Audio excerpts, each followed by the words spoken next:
In glorious sunshine here in Italy, we are ready for qualifying for the Fanatec GT2 European Series powered by Pirelli. 2 sessions, 20 minutes apiece to determine the grids, standalone as they are, for races 1 and 2. Race 1 today, heading into the dusk. Race 2 tomorrow in the daylight. And a good entry received this weekend, the second weekend of action in this year's championship for the ever-growing GT2 category, with 1 or 2 returning faces that we've seen in the championship before, and a good mix of car as well. The championship began at Paul Ricard a couple of months ago, early April, and it is Jan Kraihamer, the man that leads the Pro-Am class, although this weekend he gets a new co-driver, Eric Janis, taking over from Matteo Homola, whereas in the Pro-Am category, in the AM category, I should say, Jean-Luc Bobelic and Gilles Vannelet are ahead by only 3 points from solo driver Philippe Pret. They had a win and a second, and it was a win and a third for Philippe Pret. And that is a car that's going to be worth watching because it was quick yesterday in the pre-qualifying session. Stéphane Perrin will go first in the 888 Mercedes. 1 driver, 1 session, although the regulations for GT2 do not stipulate that you've got to have a co-driver. So you find, and here's another example of it, single driver cars. Alexander Laurent will be a soloist in one of these new Maseratis that we first saw at the back end of last year, but they've come on in more numbers this year. We've got 3 of them in the entry to take on Audi, to take on KTM, and to take on Mercedes as well. And one of the Audis in topic is going to be a really quick one because Pierre Caffer with Michael Doppelmayr returns to the championship, having skipped Paul Ricard. And Doppelmayr isn't as quick as Caffer for sure. Pierre Caffer is very, very rapid, and it's always fascinating to see how that car ebbs and flows during the course of a race. They're ready to go down the pit lane is the KTM that Jan Kraihamer and Eric Janis drive. That stopped out on track yesterday, but was able late in pre-qualifying to get back to the pit lane. After Paul Ricard, as I say, in the Pro-Am class, it is the absent Matteo Homola and Jan Kraihamer ahead. They had a win and a third, and the other winners in Pro-Am at Ricard, Leonardo Guarini and Carlo Tamborini, as you look at Eric Dodonka returning to racing this year in the Motorsport 98 Mercedes.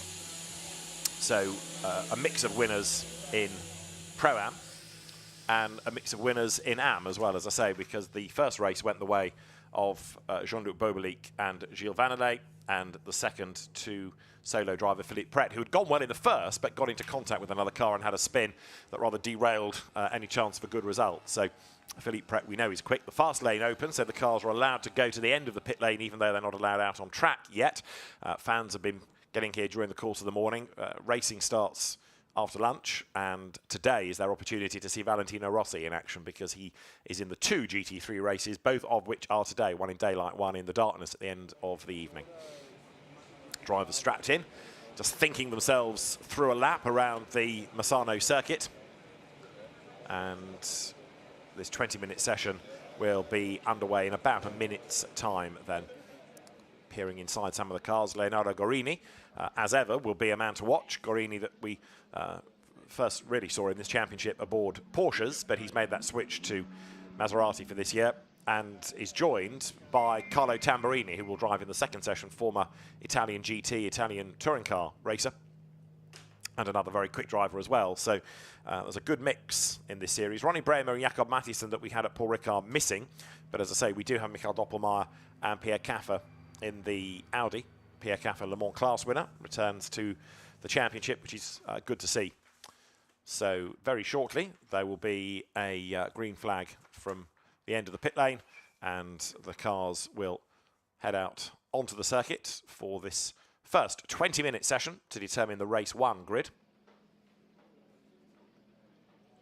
And place your bets for a pole position driver. Michael Doppelmayr being given advice then by Pierre Caffer is, with respect, not going to be the pole position driver, I would be pretty confident of saying. But that car, if he can keep it on the lead lap, will be there or thereabouts come the races because of Pierre Caffer's pace. But with drivers coming into the series now with experience of current GT racing, like Carlo Tamborini, the level moves on every season. So that heading out on track is the Kraihamer Janis KTM. These KTMs that are still very popular in the series because they are a relatively low-cost way of going into GT2 racing and are quick as well. Very successful little chassis. That's Carlo Tamborini ready for Q2, which will be his chance behind the wheel. All smiles, having come here as a race winner from Paul Ricard. And Leonardo Guarini biding his time as Michael Doppelmayr now goes down the pit lane. Number 90 KTM is in the hands of Dennis Liebel and Dominic Olbert. And Dominic Olbert is going to go first. So he will drive in Q1. Others on track already, Thomas Andersson, who had problems in pre-qualifying yesterday. That car didn't do very many laps, his KTM. Jan Kraihamer pilots 89, and Martin Koch will go first in the MZR Motorsport Zentrum Reed entered KTM. Down the pit road, ready to join the circuit, goes the Jean-Luc Bobelic and Gilles Vannelet Mercedes. Comes out of the Ecodis ASP stable, so even though we don't have that squad in GT3, we do in GT2. And on track then goes the Mercedes, a gentle outlap for a chance to get brakes and tyres bedded in before a push lap comes.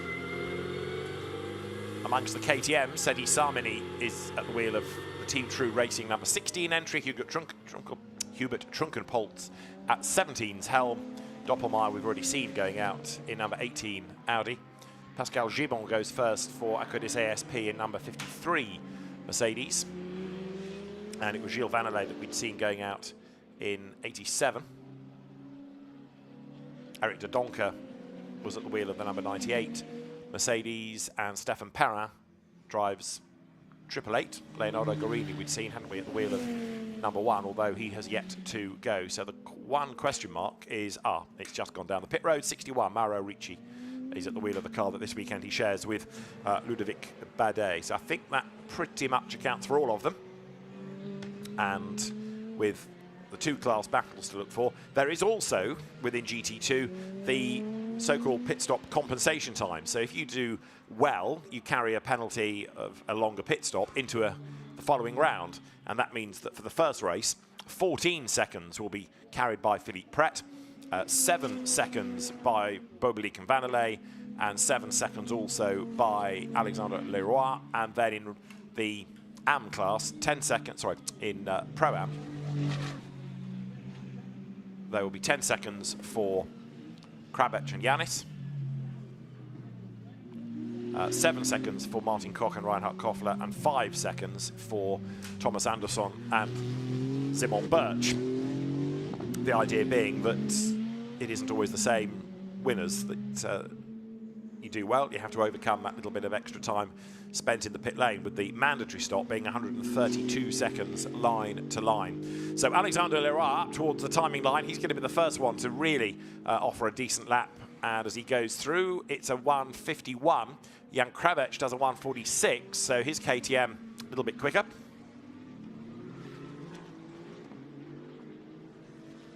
And the clock ticks on down. 20 minutes might seem like a reasonable amount of time, but if you lose laps because of track limit offences, if you get stuck in traffic, as Leroy is doing here behind Sedi Samini, it can all unravel quite quickly. So first thing to do is get a banker lap in, then the heroics can come. And Dominic Olbert in number 90 KTM has now done the fastest lap, 1:41.617. This is Jan Kraihamer wriggling his way up through the back part of the circuit out of turn 10. This long, slightly dog-leg straight with the ever-tightening section towards the end of it. There's the kink at turn 11, then a bit more of a corner at 12, a tighter turn at 13, and a hairpin at 14. So each bit, as you work your way through this section, is tighter than the one before it. Kraihamer, as you can see, looking good with 2 absolute best in sectors. A little bit of a slide as the car has the power kick in and the KTM squirms slightly underneath the driver. But Jan Kraihamer, last year's AM champion, comes down towards turn 16. The time he's aiming for is something better than a 41.5, And looking at this, he's going to annihilate that time of Dominic Albert, because as he breaks the beam, it's a 1:37.1. So really, really big improvement, over 4 seconds quicker than Dominic Albert. And that puts Jan Kraihamer then to the top of the times. Pro-Am is where he will score points. Dominic Albert, who is second in the times, is the AM pole winner. Not anymore. Alexandre Leroy's Maserati goes past the pits and goes quicker in class. And then from Pro-Am, Thomas Andersson goes up to second. So he's now 1.3 seconds off this car of Jan Kraihamer. How is Michael Doppelmayr getting on? Well, the answer is he's done a 1:51.6 in the Audi. And number 80, Thomas Andersson, who had gone quickest, losing a lap because of a track limit offence, turn 10. That was timed at 11:30 and 21 seconds. So I think he may have been able to keep the pole position lap. It's not dropped off the timing display yet. 24 is currently in jeopardy of losing a lap time, Alexandre Leroy, because again, track limit warnings and penalties come, and if you exceed the track limit, then the lap can't stand. This is Doppelmayr then. He's been a GT2 regular over the last few seasons, occasional ADAC GT racing and Kraihamer races, and Doppelmayr goes through, and that lap putting him up to 5th fastest. So the Audi looking quicker today than yesterday. 80 here is Thomas Andersson. This is the car that is fastest at the moment. He's done a 1:38.4, and here, number 17, is Hubert Trunkenpolz, the T in KTM. He's chasing after Jan Kraihamer, who ought to go back up the order, and goes quickest of all, Kraihamer, on a 37.2. So that's over a second quicker than Andersson. Jan Kraihamer then to the top of the times, but not for long, because the lap's taken off him because he'd exceeded the track limits. Thomas Andersson goes through, goes quickest, and that lap is a 1:36.7. Then you look to the other screen. Does number 80 register as having a lap time removed? No, I think it's okay. This car, though, is on a non-lap. Leonardo Guarini, cancellation of current lap for track limit violations at turn 3. So although Guarini, as you can see, has done a personal best and then an absolute best, it's going to count for nothing because this lap won't stand. He's up the curb again. Look, coming out of turn 13. Dominic Albert in the KTM is the fastest. Albert for Razzoon Modern Racing. So Guarini notionally will improve, but with this lap not counting, then so much is going to be lost over the line. Through he comes. And for the purposes of record, it would have been fastest. But Leonardo Guarini's lap fleetingly shown on the display. So it was there and then taken away. 1:41.218. Leonardo Guarini loses the lap. 98, Eric de Donker, the next one in strife with track limits. His current lap disappearing. And Dominic Albert the same. And on it goes. More and more of these lap times starting to disappear.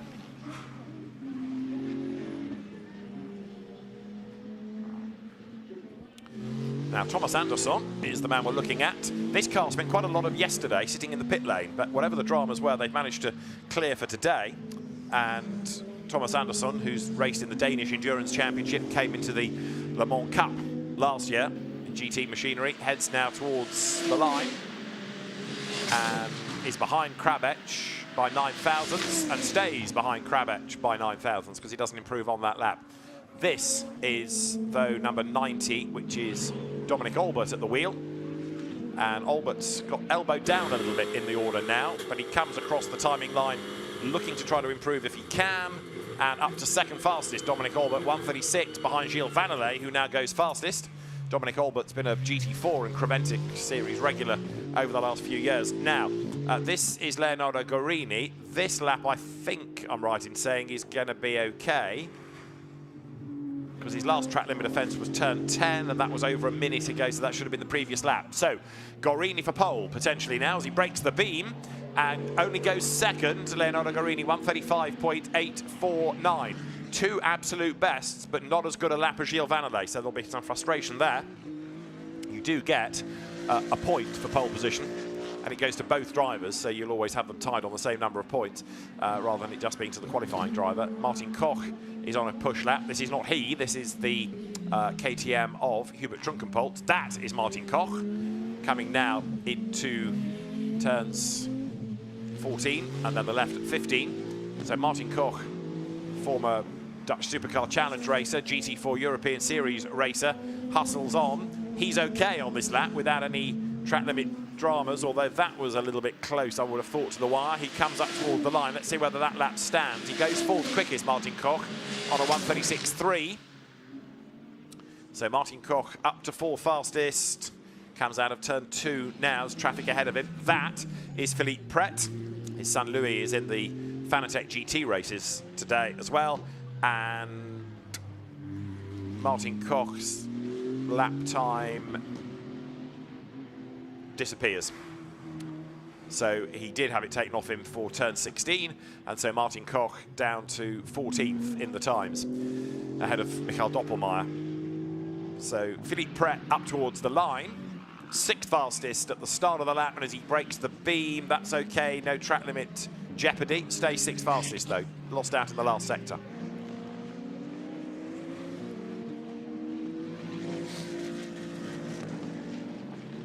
The Maserati, great looking car, great sounding car. At the front, reminiscent of the MC12. The KTM of Martin Koch is going to lose this lap as well, because a track limit violation at turn 3 means that this lap doesn't count. So Martin Koch at the moment is only 14th. And look, again, way wide there, wheels behind the white line. 888 is also in strife. That's Stéphane Perrin. He's lost a lap time. So we watch qualifying. We like seeing the drivers on the limit, pushing the cars to the maximum.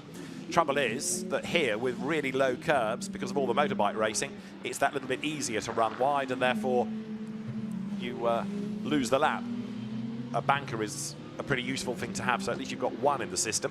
Getting out of the way, the KTM is through on the inside line, goes Stéphane Perrin. Also going through there, the Mercedes of number 53, Pascal Gibon. Gilles Vannelet looking quick still, and he's the man that's fastest. He's done another absolute best on this lap, hence the purple. And this is Vannelet up towards the line. Breaks the beam, and that lap is a 35.8, so slightly down. It was the last sector that was his undoing.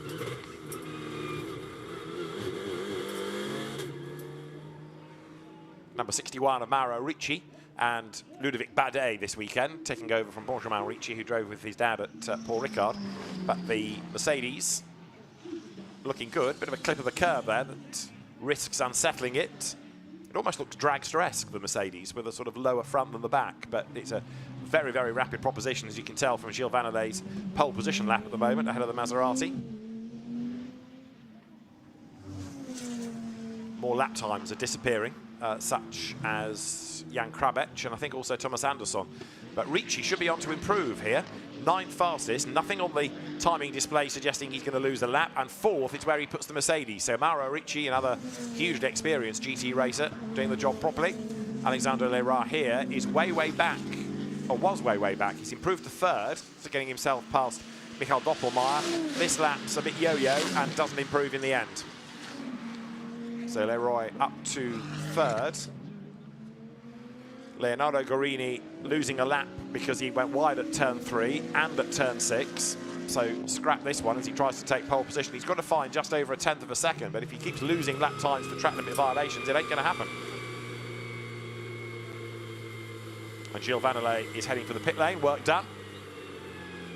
So with 5 3/4 minutes still to go, here he can bring the car in, he can hand it over early to Jean-Luc Bobelic, get his co-driver sorted and settled.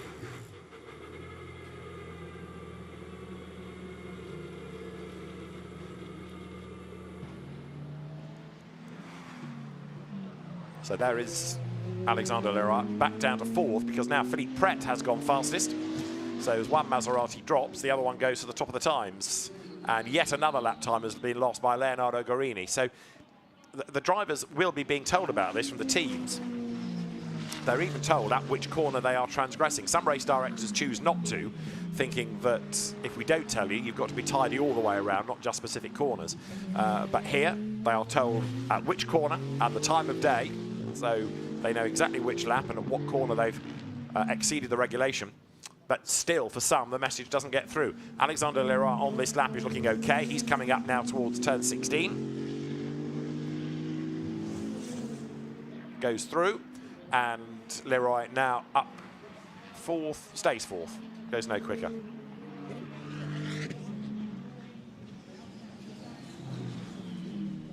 So the pole position car going through shot, Philippe Pret.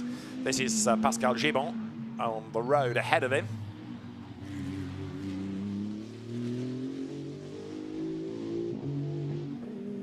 Right now the order is Pret, Vanelay, Gorini, Leroy, Koch, Ricci, Olbert, Kravec, Gibon, Anderson, Perrin, Dodonka, Sarmini, Trunkenpolz, Doppelmayr. 8 seconds covering the entire grid. And they're going through Philippe Pret again with 2 wheels on the blue, which means that he can take a much wider line through the corner, sweep across to the apex. But as he does so, he finds number 53 Pascal Gibon in the way. So that rather spoils this lap. Gibon has already backed out of it, and I think Philippe Pret's going to be forced to do the same, yes, because encountering a slow car on that part of the circuit rather spoils things.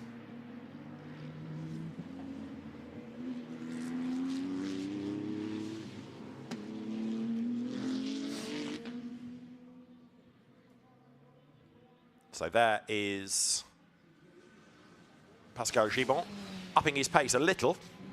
And getting a replay here of, with a big flash of the lights, oof, another Mercedes. That was Gilles Vanelay, wasn't it? Having to dart around him, coming across a slow Mercedes at exactly the wrong part of the racetrack. And that, I suspect, is why Vanelay pitted, because he'd had a scare, he'd ruined the lap, and he'd just done an absolute best within the middle sector. So now we know why Vanelay was slow into the pit lane. Pretty cross, I would have thought, that lap was unable to be completed at pace. Trunkenpolz across the line needs to improve. He's 14th out of the 15 cars that we've got, and as he breaks the beam, he stays 14th. The lap time of 39.336 is an improvement, though.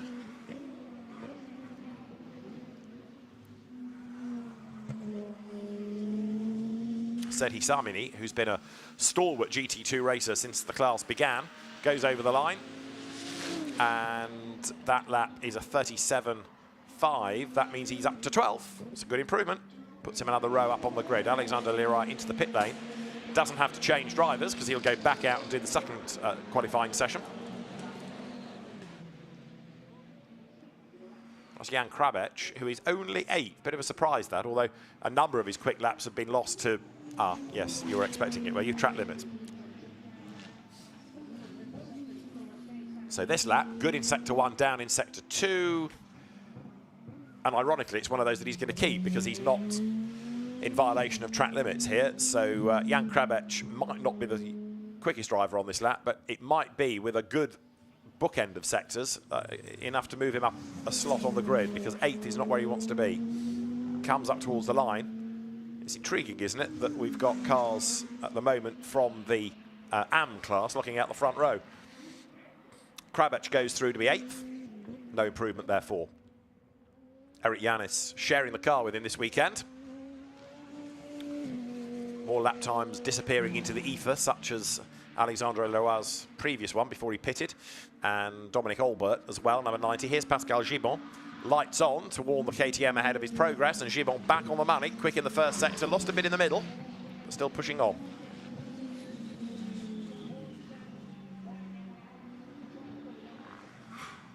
The KTM, in fairness, gets out of the way because he can see the driver behind is on a quick lap, so Gibon goes by. The last lap for Michael Doppelmayr, by the way, was an improvement, even though he is still at the foot of the times, but he's getting closer to the outright pace. And the majority of the front-running cars now in the pits. Gibon, though, wants to try and salvage one more lap out of this. Can he get himself into the top 8 as he breaks the beam? Yes, he can, 1:36.081. So Pascal Gibon's efforts worth having on that lap because he's improved the grid position. So now, drivers getting ready for the second element of qualifying. Ludo is Ludovic Badet, who will take over from Mauro Ricci. That's Jan Kravec then, at the wheel of 89.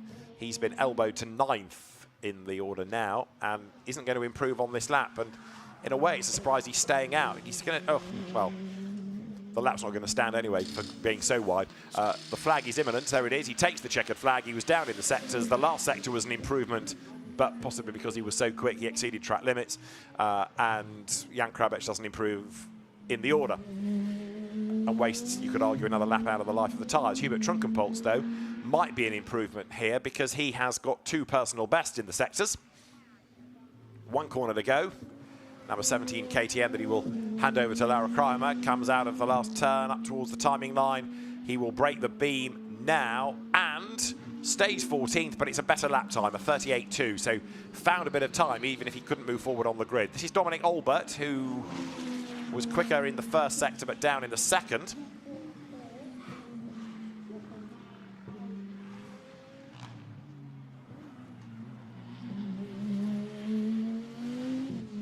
Turning his way out of turn 14, and ahead of him is Gibbon's Mercedes that's trying to get out of the way, but Dominic Olbert found him in the wrong part of the racetrack and thinks, what's the point, I'll bail. So in he comes, Dominic Olbert down in the middle sector anyway, aborts the lap and comes in. So that gives us Philippe Pret for pole position, a race winner at Paul Ricard, and now a class winner at Paul Ricard, and now a pole position winner here. Jean-Luc Beaubelique gets ready to go. So Jan Krabec, last corner of the session, in super slow-mo, missing the apex, goes wide, wider, really wide, then has to work out how best to get back onto the circuit because he's now run out of runoff area. So he takes the dirt, onto the grass, and bounces his way towards the tarmac, and the lap was not an improvement.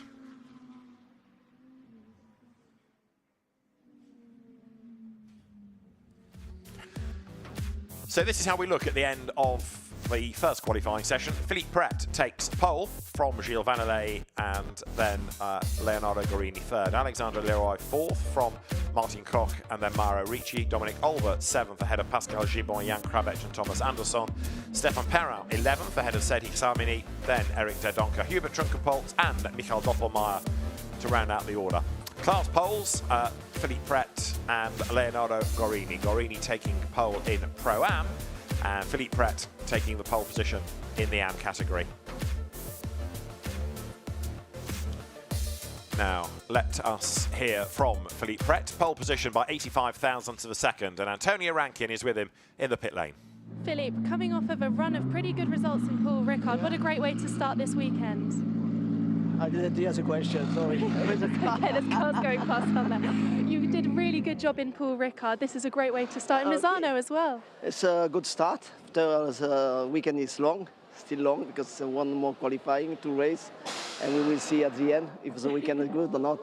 Absolutely. Now when the race is going on a bit later, it will be a bit cooler on the track. Yes. Do you think that will change how your car performs? Car performance, I don't know, but my performance, yes, pretty sure, because with the hot yesterday, I was very complicated. Here's only 15 minutes, it's okay. But race in this condition now, for the GT3, the race after, it's going to be very, very challenging. Oh, well, best of luck. Thank you very much. Thank you. So Philippe Pret, a happy man, taking pole position.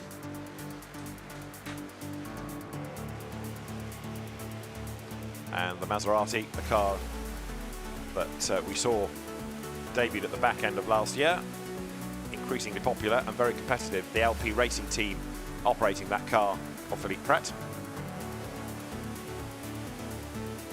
And let's see whether or not he can do the double, because as a soloist, he will be out again in the next session.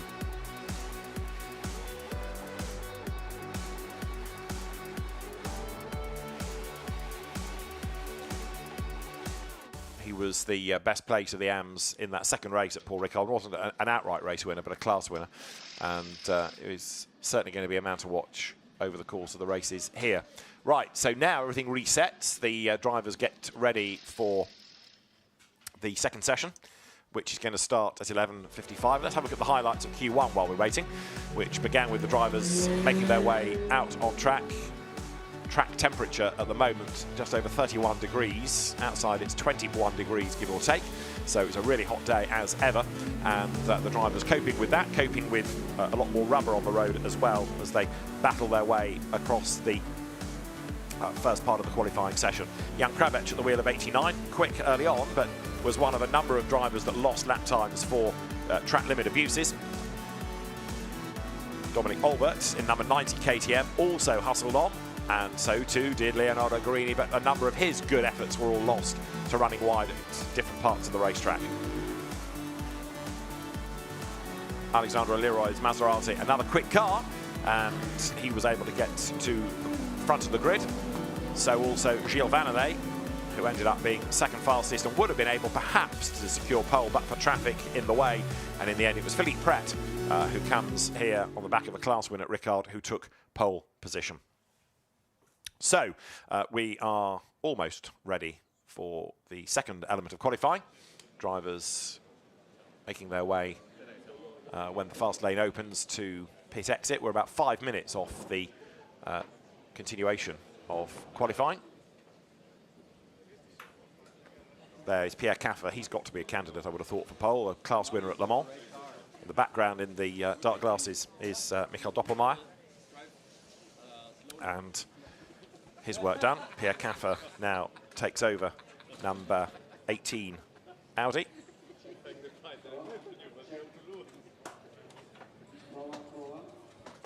So, vastly experienced driver, Pierre Caffer, and although he comes here for a bit of fun, he's very handy for Michael Doppelmayr to learn from. Pierre Caffer, having come out of Formula Vauxhall Lotus, having come from Formula 3, was part of Audi's factory team for quite a while, initially in sports cars, in the initial prototype R8, in what the early noughties, and then in the DTM for Audi as well. But nowadays, Pierre Caffer concentrating on racing where, if you like, customers want him to be. And Michael Doppelmayr, very happy to have him on board for the purposes of GT2. Based in Switzerland these days is Pierre Caffer.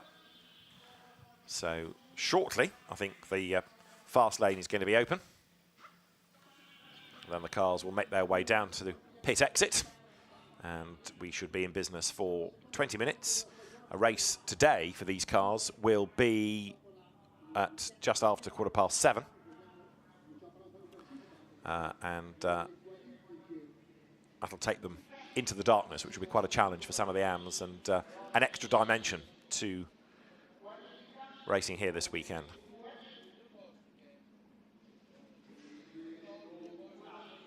Alexandre Leroy ready to go.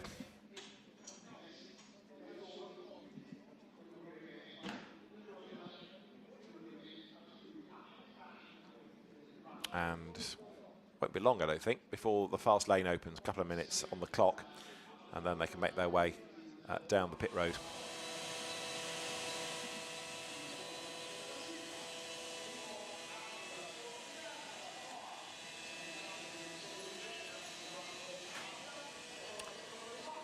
Is number 80 KTM, which now is going to be handed over to Simon Birch, who, as we saw at Ricard, was quick, but a bit unlucky. Came out of the Danish Yokohama Super Cup before racing in Danish GT events and also the Le Mans Cup. He drove one of the GT3 Honda NSXs last year. So a switch of type of car, more aero in a GT3 machine than GT2. But now the fast lane is open, so the teams can, if they so desire, release the cars down the pit road.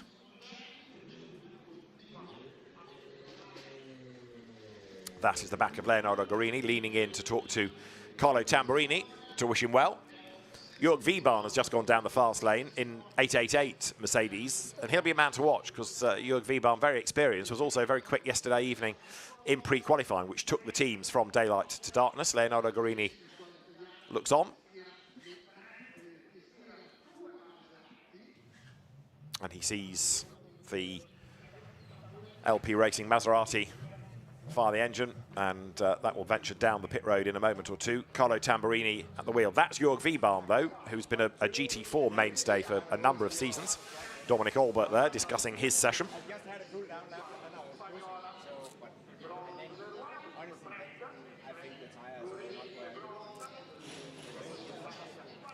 The GT2 category aimed at the AMs and giving them plenty of track time at nice circuits, and it's catching on every season, every event. There seem to be new names that come and have a look. Some commit for the year, others have a look, like it, and then go away to get their plans formulated for the future.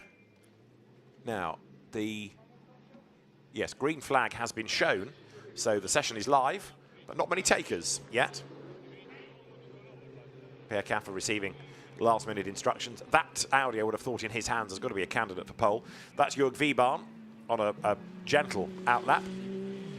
Jörg, who was the 2016 GT4 Europe champion. That's Loris Hezemans at the wheel of 98 Mercedes. He's taken it over from Eric de Doncker. Loris Hezemans, twice a NASCAR Euro Series champion, the NASCAR wheel and European equivalent of the American series, promoted largely through a French concern. But Loris Hezemans, very experienced driver, whether it's been in GT3 machinery or Renault Clio's Audi TT Cup, part of the Hezemans dynasty. Good racing family, good racing stock. And there is Dennis Liebel, who's come from GT4 racing and the KTM Crossbow Challenge into GT2 this year. So the clock ticks on down, and only 3 cars, those of Laura Kraihamer, Simon Birch, now Klaus Angerhofer, to make it 4, and Jörg Wiebahn are on track. The rest taking their time about this. Looking down from the drone, you can see on the left of the shot as we move across, that's turns 4 and 5, which effectively is one long corner. And then go left at 6, the back straight. As we head towards turn 3, though, you can see that first sequence of corners. And on the first lap, how important it is to stay on the track and not corner cut and risk a penalty, because you can get crowded out. And although there is plenty of runoff, you can exploit that, which race officials do not like. And it's a long pit exit. You'll see in a second a car there, emerging from behind the barrier, and still can't join the circuit until it got to the end of that blend line. So this is Jörg Wiebahn, heading towards the end of the lap in the NM Racing Team run Mercedes, the same NM that we see in GT4 with great success, and indeed had a pole position earlier on in the day thanks to Luke Ibanez. So weaving around to get the warmth in the rubber. Through goes Wiebahn, now onto a flying lap. Also on track, Reinhard Koffler, and Alexandre Leroy's Maserati has gone out as well. So they're a little bit late on parade, but gradually the times will come. Simon Birch with his KTM good in sector 1, and the drone chases Wiebahn out of turn 5, where you can see they use a lot of curb on the inside. It's the exit of the corners really that are being policed, but a number of drivers taking liberties on the inside. Gratifyingly, none of those so-called yellow banana curbs these days. You don't need that deterrent if you've got the technology to penalise people for running wide. There are more corners as well, with the cameras and the telemetry policing track limits. Rather than 4, it's 6 corners this year. So that across yesterday's free practice periods, which were longer admittedly, we were having, I think in one session somebody quoted 1,200 track limit offences being recorded, which is a staggering number.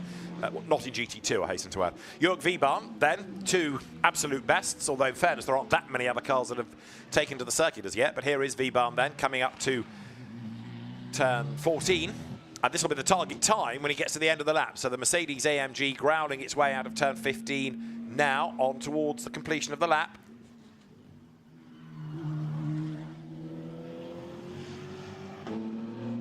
We'll go through, and Jörg Wiebahn's offering is a 1:36.6, so a good start-up lap for sure.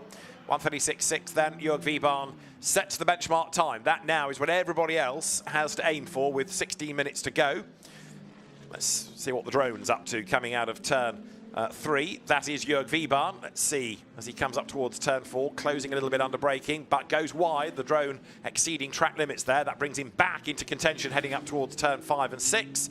And that's when the power of the Mercedes can outrun the drone. So we'll go and find somebody else as Wiebahn heads along the back straight. Speed building once more, and another absolute best within the first sector. But further up the road is Christophe Bourret's Mercedes AMG, I would offer you, which gets out of the way. Bourret lets him go.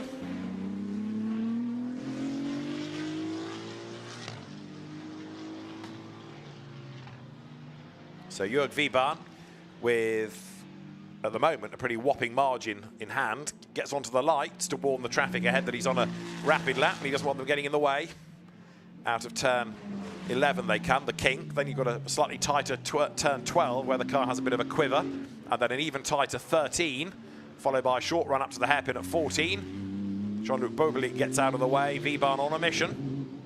Slides the Mercedes as the power comes in. 2 purples, 2 absolute bests. So can we get him into the 35s or lower here? Comes now into turn 16. Up towards the timing line. And Jörg Wiebahn does get into the 35s. So 135.5 for Jörg Wiebahn, and that means that he is clear of Simon Birch. 2 of the Maseratis together here. Alexandre Leroy ahead of Carlo Tamborini. Alexander Leroy's car for TFT Racing against the LP Racing entry of Tamborini, who I think may well have backed out of this lap. Lets Leroy go. Simon Birch, who was looking quick, has lost this lap and the previous one to track limit offences. So it is Wiebahn fastest and keeping out of trouble. He's now backed off a little bit on the next lap. Second fastest, Laura Kraihamer.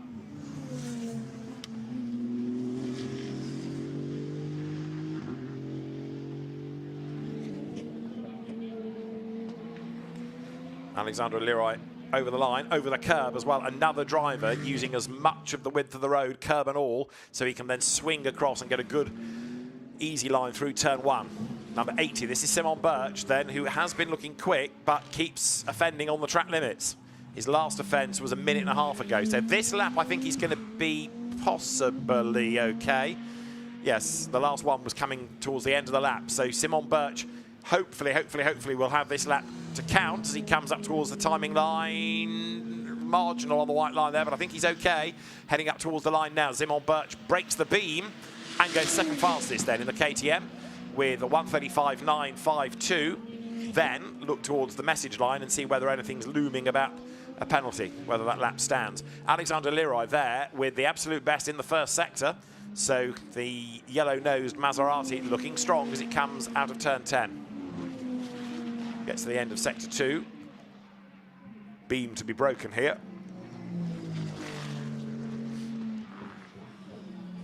So slightly down in the middle. Jörg Wiebahn the fastest, and on the last lap that he did, quicker again with an absolute best in the third sector. So Alexandre Leroy now trying to get himself onto the front row ahead of Simon Birch, whose last lap did stand. And Leroy not under investigation for anything. This has been a decent lap. It's been tidy as well as quick. That's wide though, onto the pit straight. So there's a question mark over the turn 16 exit. He goes through to go second. So Alexandre Leroy 300ths down on Jörg Wiebahn, 12 minutes on the clock. We'll wait to see whether anything comes out of the system about turn 16. So far, so good. Ludovic Badet here, hard at work, number 61 Mercedes, and Reinhard Koffler, absolute best in the first sector.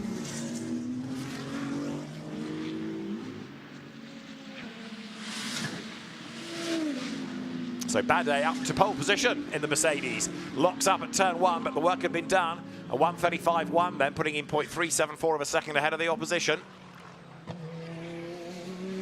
And number 1 Maserati, Carlo Tamborini, yet to do a proper lap time. Eric Yanis in the KTM the same. Here is Koffler. So he has got the absolute best sector 1 time. Making the run now out of turn 12. Ludovic Badet still the fastest. Philippe Pret, pole position for race 1. He's up to 3rd for race 2. Still half the session to go. 11 minutes are on the clock.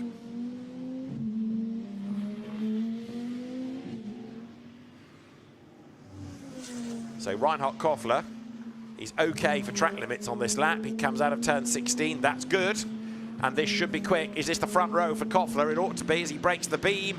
10th at the start, pole at the end. Reinhard Koffler goes quickest, and we're into the 1:34s now. So Reinhard Koffler, 1:34.6. 2 purples and a green, 2 absolutes and a personal best, therefore. And having done the time, back straight out of it. Although Loris Hezemans in 98 Mercedes has now done an absolute best in the middle sector. So Loris Hezemans could be the one to watch now. We've just lost a lap from Jean-Luc Bobelic. That is Carlo Tamborini. Eric Yanis on track after a long pit stop. That's Pierre Caffer going through, but the Audi up to 3rd, and across the line, Loris Hezemans fastest, as predicted, 1:34.4. Loris Hezemans then goes to the top of the times.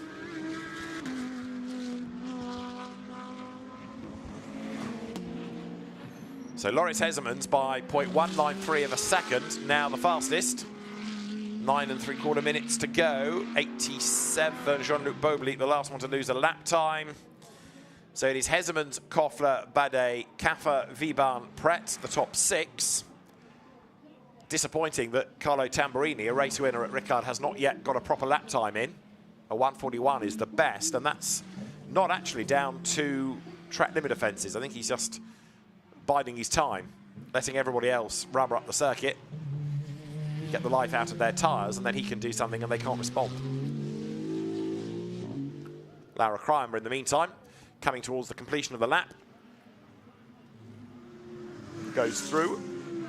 That's Pierre Kaffer, 4th. This lap should be an improvement, though, for Pierre, because he's done 2 personal bests and then throws it all away, coming out of turn 13, absolutely on the edge there, and he couldn't save that, so he was way out wide.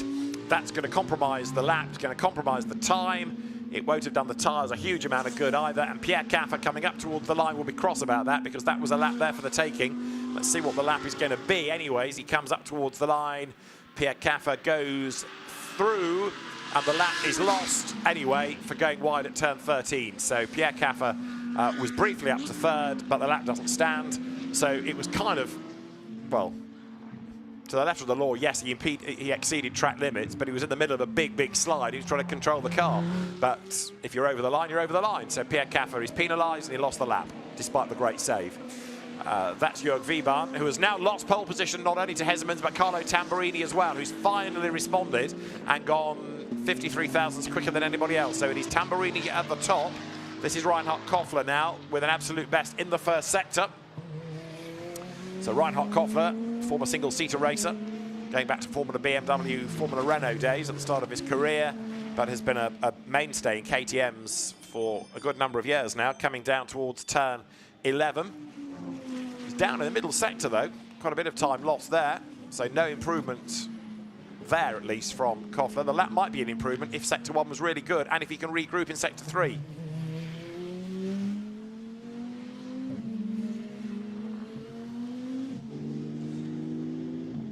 Number 2, Philippe Pret, and 888, Jörg Viban, both under investigation, pit lane infringement, we're being told. Koffler, in the meantime, is about to break the beam and stays 3rd fastest, the lap being a 34.4. Pierre Kaffer, another lap lost to track limit offences. So Pierre Kaffer is on the edge, but he's overstepping the mark. He's down to 5th in the times now with Tamborini on the top. He goes 2nd, but not for long. So Pierre Kaffer, 2nd fastest, but another lap to be lost.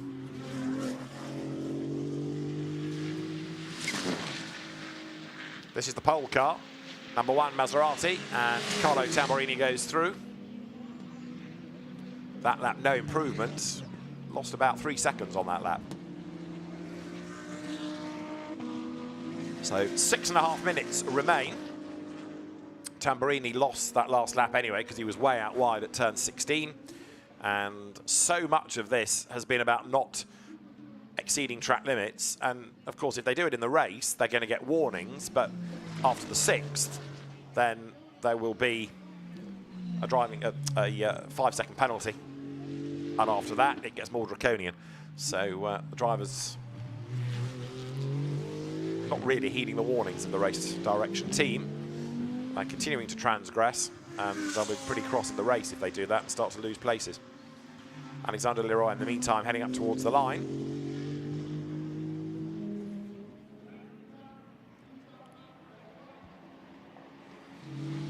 That's Pierre Kaffer, who on this lap might be okay. I think his last one was turn 3.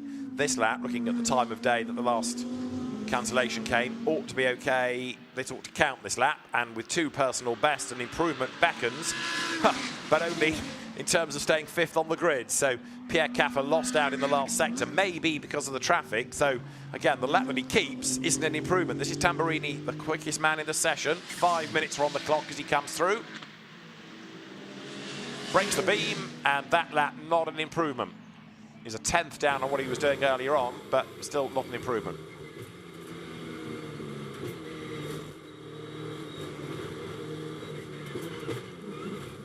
Jean-Luc Beaubly, in the meantime, is only 10th fastest. Now, winners at Paul Ricard.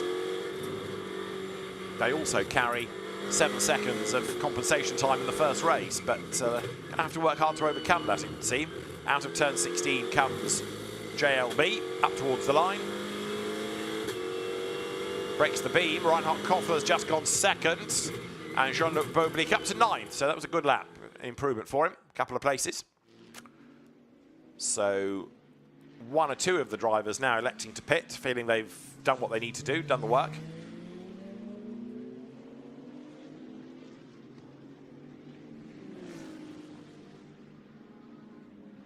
Looking down from that high shot out of turns 4 and 5.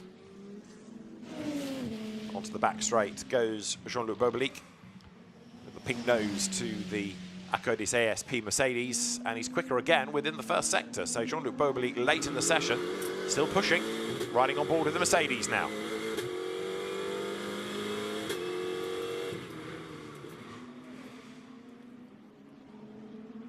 Up towards turn 10. Back onto the power, speed building at this point of the circuit. Gets faster and faster and faster, and this is where you find out who the brave drivers are, because although that looks like a corner, it's virtually a kink.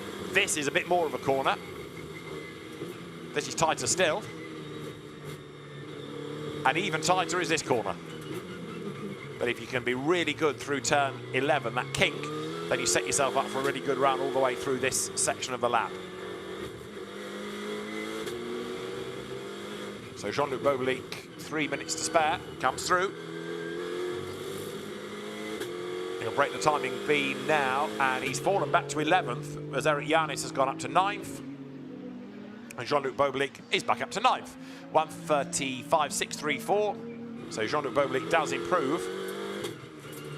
Let's see whether he's going to be able to hang on to that, or whether there's more shuffling.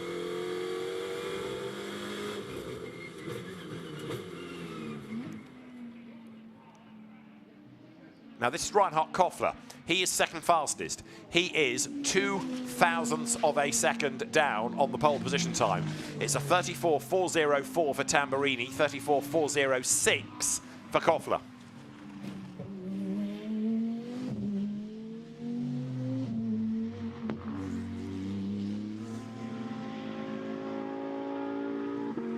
Down now towards turn 16. Time lost in the first part of the lap, and possibly that is going to be too wide to stand anyway at the end, but Reinhard Koffler breaks the beam, goes quickest, the lap at 1:34.238, and now we need to look and make sure that the lap survives, because he did run wide at turn 16, and cancellation of lap time for track limit abuse at turn 16. So Reinhard Koffler, the fastest, but not for long. So let's have another look at it. This was turn 16. Have a look at where the white line is on the edge of the track.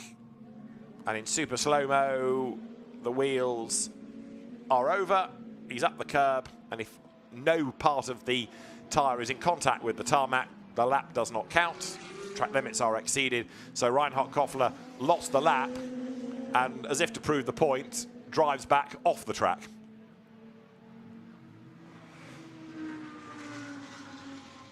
So Reinhard Koffler decidedly miffed about that, and deciding that he might as well just stay off the track.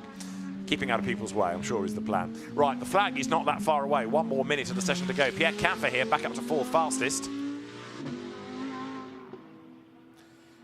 Towards us comes a KTM, which gets out of the way. That was Lara Kraihamer, who saw the quick Pierre Caffer coming. Moves to one side, and Pierre Caffer's going to get one last roll of the dice, but what was that lap? It's not an improvement. Keeps him 4th. Eric Yanis in the KTM, in the meantime, into the top 10. That's Jean-Luc Boblique, who yo-yos in and out of the top 10. For the moment, he's in. He's 9th. And that's Eric Yanis, ahead of him on the road. And he may well be greeted by the checker flag. Let's just look, because he comes up towards turn 13. We are 12 seconds now away from the checkered flag being waved. So there is Eric Yanis making the run into turn 15 and the pit lane. So he's not even going to see out the lap. So Eric Yanis for the pit road. And the flag is now out. So the session at an end. There is the car that's third in the end of Loris Hezemans and Eric Derdoncker. And provisionally, Carlo Tamborini, the man that will take pole position. And a good effort by Carlo. Drivers then musing on their session. Eric Derdoncker wanders across to have a word. And so Carlo Tamborini takes pole position. A second pole, no, tell you a lie, a third pole of the year for that car, because they got 2 pole positions out of Paul Ricard. So good effort by the Maserati squad. Jörg Wiebahn ending the session 7th. Was quickest early on, went out for one last go at the very, very end, but that lap not being an improvement. And Pierre Caffer takes the flag 4th. We understand that 80 Simon Birch had a spin, but did rejoin, so survived the drama.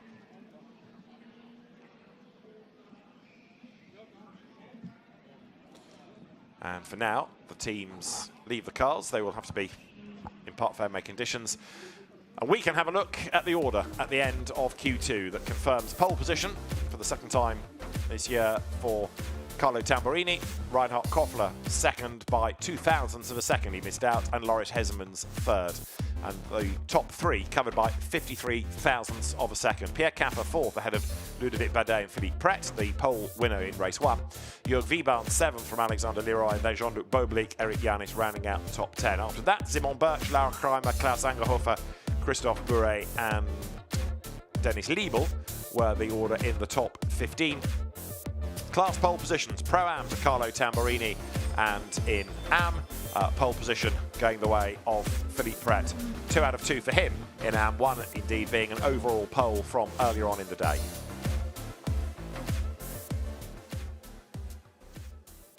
So the GT2 cars will be on track at just after 7:15 for their first race of the weekend. In the meantime, down in the pit lane, the scrutineers deal with the cars they require. The others are allowed to go back to the teams in the paddock. And a brief break at Misano before a very busy afternoon of racing with GT3 cars taking centre stage for 2 races. But we can hear from Carlo Tamborini, our GT2 pole winner right now. Ben fatto, P1, but by a very small margin. Yeah, it was tougher than expected, probably. I was quite confident because I know this track really well.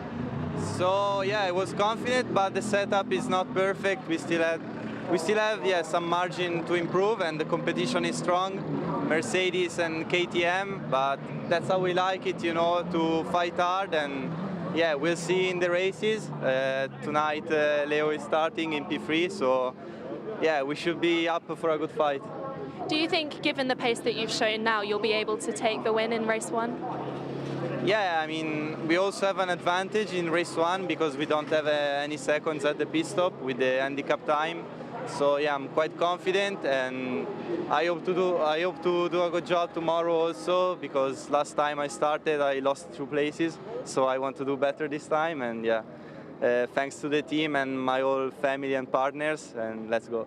Of course, and an all-Italian setup for race 1 and race 2. Yeah, it's great. It's great to see our home race. So yeah, a lot of support, also in the grandstands. So yeah, really happy. Congratulazioni. Yeah. So congratulations, Carlo Tamborini taking pole position, and a happy man with the possibility of wins, plural, on home soil. Let's look at the highlights then of Q2. Began with the cars all lined up in the pit lane, storming out on track, with Jörg Wiebahn being the driver that did the gun time early on, but then as others stayed on track and he pitted, the order shuffled accordingly. Simon Birch was quick but kept losing laps for track limit offences. Alexander Leroy was another driver pushing on, and he got himself in the end to 8th. Ludovic Badet to 6th, the number 61 Mercedes. Loris Hezemans was briefly top but ended up 3rd quickest behind Reinhard Koffler, who did go fastest, only to lose the lap in the KTM for track limit offences. This lap was lost as Pierre Caffer hung it way out wide coming out of turn 13. So Pierre Caffer will start 4th behind Loris Hezemans. Koffler 2nd, 0.02 shy of Carlo Tamborini having briefly been ahead only to lose the lap for exceeding track limits. But it's going to be a really interesting first race, that's for sure, and it's going to be Philippe Pret on pole position. We'll see you for it at about 7:15. Bye for now.